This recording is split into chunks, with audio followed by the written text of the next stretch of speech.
Physicians and patients have come to expect the annual checkup as a routine part of care. However, considerable research has not demonstrated it has any substantial benefits, and so a revolt is brewing against the tradition of periodic checkups. Even the Society for General Internal Medicine has advised primary care physicians to avoid such routine general health checks for asymptomatic adults. Checkups seem to make sense, but historically medical practice has included all sorts of things that seemed to make sense, such as hormone replacement therapy for menopause, until it was put to the test and found to increase the risk of breast cancer, blood clots, heart disease, and stroke. Or like when doctors killed babies by making the so-called common-sense recommendation that infants sleep on their tummies, whereas we all know now, face up to wake up. We should always demand evidence. We check our cars regularly, though, so why shouldn't we also check our bodies? Well, unlike cars, our bodies have self-healing properties. To see if the benefits outweigh the harms, researchers decided to put it to the test.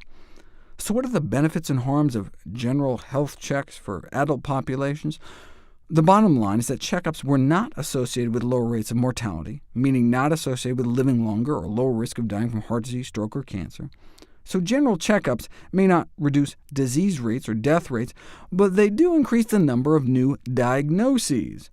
And the harmful effects of the tests and subsequent treatments could have balanced out any benefits.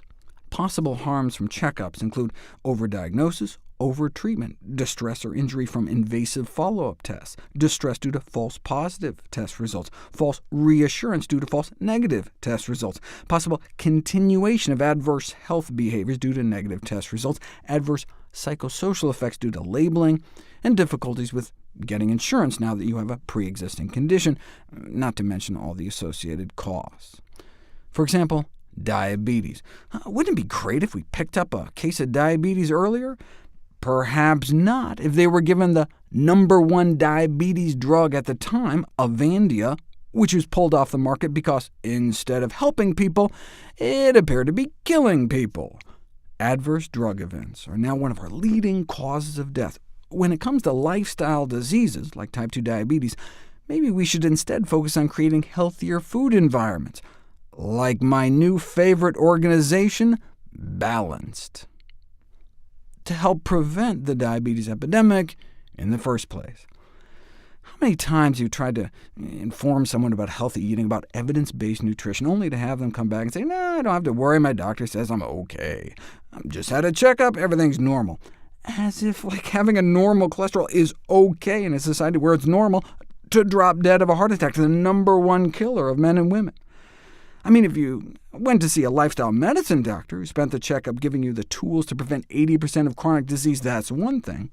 But given the way medicine is currently practiced, it's no wonder, perhaps, why the history of routine checkups has been one of glorious failure. But generations of well-meaning clinicians just don't want to believe it. Policy should be based on evidence, though.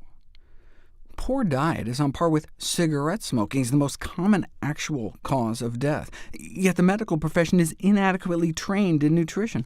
Worse, nutrition education in medical school appears to be in decline, if you can believe it, a shrinking of nutrition education among health professionals. So the advice you get in your annual checkup may just be from whatever last tabloid your doctor skimmed in the checkout line.